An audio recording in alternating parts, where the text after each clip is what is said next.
For the final year in gaming 2015, let's open up with October and Disgaea 5, Alliance of Vengeance. This is another game that nearly made my list because it's an awesome RPG, it's an awesome return to Disgaea, so many awesome mechanics. This is the best one mechanically. Maybe not so much in terms of story, but I did dig everything. But the thing about Disgaea is nothing has changed while everything is continually changing, if that makes sense. It's still kind of around the same concepts, and I just want a little bit more. It hasn't really evolved, really. It's been improved, but not involved. I don't know what I'm really looking for in the next Disgaea, but suffice it to say, I still really enjoyed it, and it's just definitely really up there in terms of strategy RPGs and games that'll just take you hours to enjoy. Next we have Transformers Devastation from Platinum Games. I have never really been into Transformers that much, didn't really grow up the cartoons. I like the first live action movie and the rest have just been really weird train wrecks. But I love Platinum Games and I love cel shaded games, and man, the combat, it's really like Transformers Bayonetta. It's super cool combos. Watching your characters like pummel these robots is amazing. Super cool graphics. Just kind of monotonous a little bit, maybe more so than, you know, a really polished Platinum game. This is kind of a B-tier Platinum game. It's still a hell of a lot of fun, and I would recommend it for fans and stuff, but it's just maybe a little bit too repetitious, especially because it uses the same maps over and over again. You're going from here to there, and it's just, I would like to, a more focused adventure would have been a little bit more appetizing, I would say. But still, a really good licensed game, and I chalk it up to Platinum for doing the Transformers license right. Dragon Quest Heroes is another game that's a little bit monotonous. This is from the team of Dynasty Warriors, Samurai Warriors, all that good stuff, but with Dragon Quest. Now this one's actually a little bit different. Yes, you are slaying hordes of enemies, but this time they're classic Dragon Quest monsters with a bunch of likable cast, new people, as well as people returning from different games like Yengus from 8. And it's really cool. I love the look of it. The people kind of, it looks kind of clay-like, if I could describe it, and it's more of a defend game, more of a tower defense game, I should say, than a straight-up action-packed go through a map, capture all these areas and whatnot. And so you're kind of defending certain areas. There's multiple side quests as well. And it's an actual game with an action-oriented RPG battle system in this kind of Dragon Quest world. So there's more to it than just hacking and slashing. There's leveling up, you can buy items, you can alchemize stuff, and I really like it. Maybe one of the better spin-offs next to Gundam, I would have to say. But if you like Dragon Quest and you're a little bit curious, check it out. Now, the one thing I really didn't like about it is that it didn't have co-op, because I love me some Dynasty Warriors games, but co-op is a must, I gotta say. The Legend of Legacy for the 3DS is probably something most people have not heard of, but I gotta tell you, as something unexpected as a birthday present, this is an amazing, top-notch RPG for the 3DS. It boils down everything into a magnificent adventure. There's no story, really. You basically can choose from a bunch of different people, and they're all essentially the same. Each one has maybe a little different characteristics in terms of what, you know, elements they're attuned to and what weapon they prefer, are stronger and can level up. But it is basically a reboot of the Saga franchise.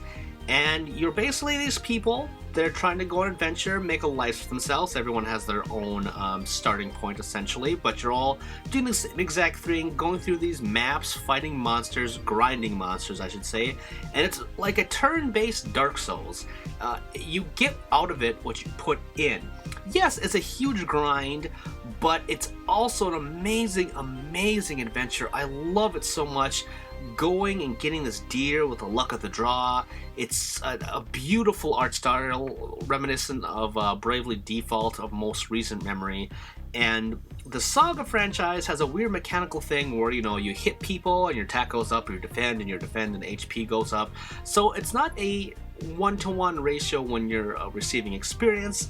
And again, it may not be for everyone. It's really hard. But if you're looking for something without a story, really, and just a game that just emotes adventure, akin to maybe something along the lines of the first Dragon Quest or the first Final Fantasy, stuff like that. This is definitely something to check out. And again, I will say it's very like Dark Souls, but in a more cutie turn-based style. It's really, really good. I can't recommend it enough. We continue with so many underrated games. This is Yoshi's Woolly World that came out for the Wii U, an underrated system altogether. But Yoshi's Woolly World has the whole yarn aesthetic. It looks so gorgeous. It is a platformer you can play with a friend. I recommend playing with a friend. It's much fun. More fun. It's funnest. It's the best way to experience that game. But it's the same old Yoshi style. You know, you eat people, you get eggs, but this time they're like little yarn balls. It's adorable. It's an adorable platformer in a world that just needs cute things to remind them that not everything has to be filled with blood and gore and all that stuff. And it's an actually really good Yoshi game, very much along the lines of the first one of Super Mario World 2. So it's a good Yoshi game. Finally, we got a good Yoshi game and a good co-op game altogether. I got to review Tales of Zestiria for Examiner, and that's an amazing thing because I grew up in high school experiencing my first Tales of game, which was Symphonia, and liking the series ever since. Like I said in my retrospective of the series anniversary, it is a B-tier game. Not everyone in the franchise is special. And this one, most of all, it's a good game. It has some different mechanics that the other series haven't done, but it didn't capture me that much compared to some of the other ones. Still, it's a good Tales game, not a great one. The one thing that's really weird, as you're seeing right now, there's only a certain areas where you can capture footage on the PS4, which really bugs me. So you're just basically seeing this one stock footage in this weird arena type thing, which I complained about in my review as well. But just some context as to why you're just seeing me in the same area, nothing different sprouting out, essentially. And why I don't have any party members and I can't show you all these weird, cool fusion mechanics. But it's a good Tales game, not a great one. I'm not going to spend much time on Just Dance 2016. It's the same old Just Dance as it usually is, a few tweaks here and there. It's really fun if you need a party game. This is it. If you want to get in shape, this is it. It's just a fun game. People should stop stubbing their nose at Just Dance and be like, oh, that's for girls or babies or something. I don't know. It's a fun game. It really jazzes you up. And this one continues the jazz sensation. So if you're looking for something along those lines, this is pretty decent. I'm also not going to spend a lot of time going into November here with Black Ops 3. Someone who has enjoyed pretty much a main portion of the Call of Duty franchises, especially Black Ops and Black Ops 2. Black Ops 3 failed to capture me. It had this weird story that I just didn't care about. I think I'm just fatigued with all the Call of Duty games and nothing is new, kind of. The zombie mode with all the stars was kind of cool with Jeff Goldblum and Ron Perlman.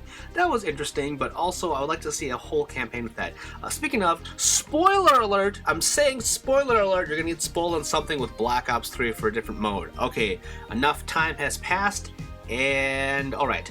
So after you beat the game, you get this mode after an update that you can go through the entire campaign again in a weird remix version, and you're fighting zombies. The same campaign, but there's zombies in it. You're going through the entire thing. Now that is a cool thing that you should advertise a little bit more. Not just like this weird defense tower kind of zombie thing, but you're actually playing these things. And like the cool tech of everything is neat about Call of Duty Black Ops 3, but like the whole story and like there's weird, it goes in directions that I just don't like in narratives. Yeah, I just did not care for this Black Ops. Alright, so where do I stand on Star Wars Battlefront?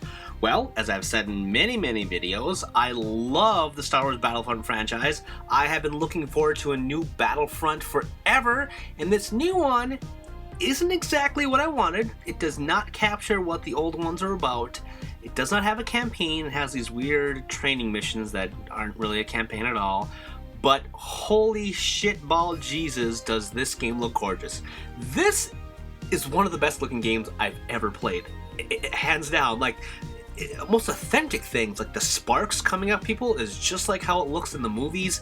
It is a stellar game. It's all without glitches and some weird things here and there, but it's a gorgeous, gorgeous game. And the multiplayer is pretty fun. It's not too difficult to jump into. And I am not one for vehicle combat, especially like space stuff or any kind of like shooter along the lines of like the other X-Wing games. But man, is it fun to jump into an X-Wing or a TIE fighter and just wreak havoc. It's actually a lot easier to get kills and stay alive than it is being on the floor. But you know, it's lacking content, sure, but I think for what it is, it's fun. Maybe it shouldn't be as expensive as it is, and probably throughout time it's going to be a better experience. Next year when it's going to have a Game of the Year edition with all the content in there, probably going to be the one to maybe wait for. But still, as it is, it's a really, really, really fun Star Wars game, but not the Battlefront that I was looking for.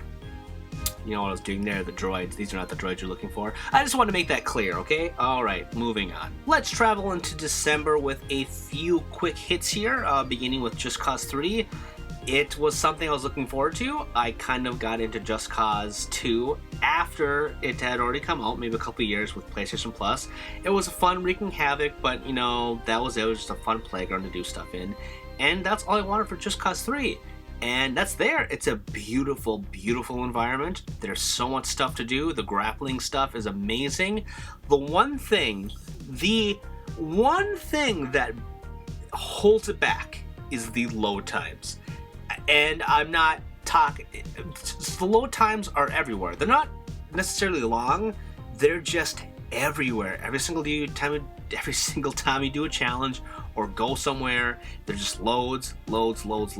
It's so weird and backwards. I just want to jump into this world and have a lot of fun.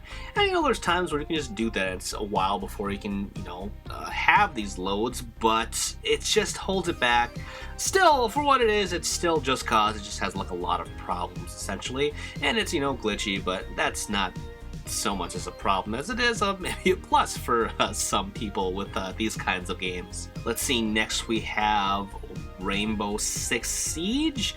The whole concept of defending or going into a house and capturing people or rescuing people is cool. Blowing over walls, that's amazing and awesome as well.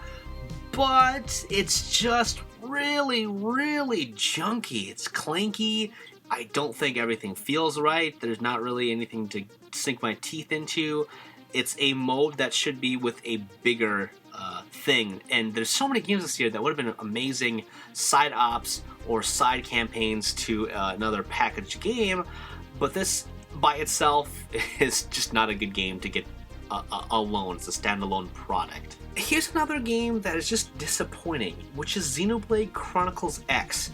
I really, really, really, really enjoy it. I have loved all the Xeno games, Xenogears, Xenosaga, Xenoblade Chronicles for the Wii, and this one feels more along the lines of the design choices of Xenosaga and some of the gameplay stuff of Xenoblade Chronicles, but the story isn't there. You're the silent protagonist. There's this weird alien conflict on this huge, open, gorgeous world, and that works. That and the battle system work really well. It's a really gorgeous environment, and there's tons of stuff to do, but the story is just very, very lacking in these weird, stoic cutscenes.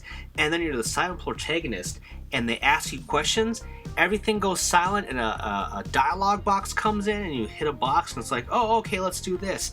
There's so many weird things. The text is super tiny. I can nitpick this game to death. Does that mean it's a bad game? No, it's just really disappointing for someone that was expecting something different, because the story of the last game was so good, but this one is more, they try to do an open world game with also trying to have a story, and it just doesn't work out. My feelings just aren't there. Again, though, God, this is a game that would really improve if they just fixed a couple things. Man, oh man, oh man. And lastly, we have Yakuza 5, which is a PS3 game, which is a weird way to end this. It is a good Yakuza game. It has its problems. I just reviewed it, so if you want to see all that stuff, you can see a pretty much recent review of it since it just came out. A fun brawler, awesome Tokyo stuff. It has just oozing with Japanness and anime. The story is very, very dramatical, maybe slows down some, and going back and forth between 5 characters is very exhausting and repetitive, but it's still fun. I'm really glad that the United States finally got it, but yeah, it's been a long time coming. You know what else has been a long time coming? The end of this 4-part retrospective, along with 2016. It has been a whole year since we went for 2016. So many good games to look forward to next year. I just want to take a moment to thank everyone who have supported me, from publishers giving me review copies, to all of my coworkers and editors at Examiner, to all my readers at Examiner, to all my viewers here on YouTube. Everyone who has touched me this year, thank you so much for your support. I really do appreciate it. If it wasn't for you, my friends and family, all that stuff, I would not be here. I would be dead. I would be dead somewhere. I don't know where I'd be. That's very grim. No, I wouldn't be dead somewhere. I'd just be doing something else completely. But I do appreciate all the support. And here's to another great year on YouTube at Examiner in video game culture. And I will see you next year. Boom, ba-jack, boom, boom, ba-jack, boom, ba-jack, boom, boom, ba-jack, boom, ba-jack, boom, boom, ba-jack, boom, ba-jack, boom, boom, subscribe, boom, ba-jack, boom, boom, ba-jack, boom, ba-jack, boom, boom, ba-jack.